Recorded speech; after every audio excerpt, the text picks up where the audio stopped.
ज्योतिराव फुले गाరికి ज्योतिराव फुले गाరికి ज्योतिराव फुले गाరికి जोहार ज्योतिराव फुले जोहार ज्योतिराव ఉదయం 10 గంటలకు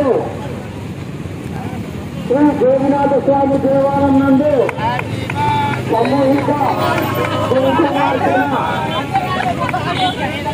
కార్యక్రమం చేయబడుతుంది కాబట్టి మహాత్మా జ్యోతిరావు ఫూలే గారి జన్మదినాన్ని పురస్కరించుకొని ఈరోజు ఇక్కడికి వచ్చిన ప్రతి ఒక్కరికి కూడా అందరికీ జై భీమ్ తెలుస్తున్నాము. జై భీమ్.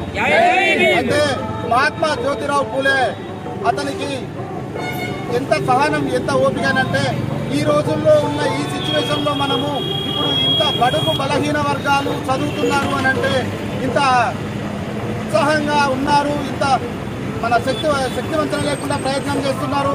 చదువు ప్రతి దాంట్లో ఆర్థికంగా కానీ చదువులో కానీ ప్రతి ఒక్కరు ముందు రావడానికి కారణం ఏంటంటే మహాత్మా జ్యోతిరావు ఫూలే గారి సంస్కరణలు ఖచ్చితంగా ఉపయోగపడుతున్నాయని చెప్పవచ్చు.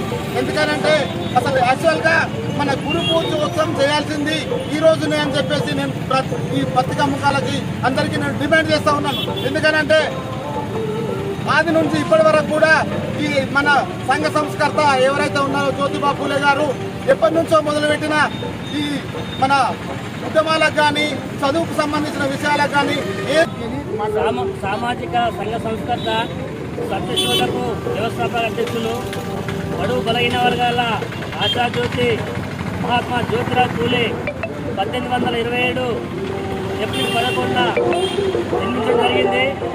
ఆయన జన్మతోనే ఈరోజు ఈ దేశంలో బడుగు బలహీన వర్గాలకు వ్యతిరేకించిన వ్యక్తి. ఆయన జన్మించిన సంవత్సరానికే వాళ్ళ తల్లిదండ్రులు చనిపోయిన చరిత్ర ఉంది.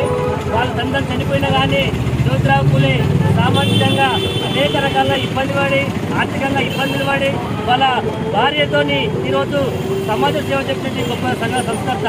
ఈరోజు మహిళలకు చదువుందంటే జ్యోతిరావు ఫూలే గారి భార్య సావిత్రిబాయి ఫూలే. ఈరోజు సావిత్రిబాయి ఫూలే స్థాపించకపోతే మహిళకి ఈరోజు విద్యార్థులు లేకుండే. కానీ ఈరోజు ఆ జ్యోతిరావు ఫూలే ఈ దేశంలో అనగారిన వర్గాలకు, పేదలకు, వితంతులకు అనేక రకాల పోరాటం చేసిన వ్యక్తి జ్యోతిరావు ఫూలే. ఈరోజు ఈ భారతదేశంలో సామాజిక రీత్యా ఎవరన్నా మొట్టమొదటి వ్యక్తి ఉందంటే అది జ్యోతిరావు ఫూలే. ఈరోజు ఆయన ఆశయాలతో ముందుకు సాగాలి. కానీ ఈరోజు మహనీయుల ఆశయాలను ఈ ప్రభుత్వాలు అధికారికంగా నిర్ణయించాల్సి ఉంది. కానీ మహనీయుల ఆశయాలను పక్కదో పట్టించే ప్రయత్నం చేస్తున్నారు. ఈరోజు మహనీయులు చేసిన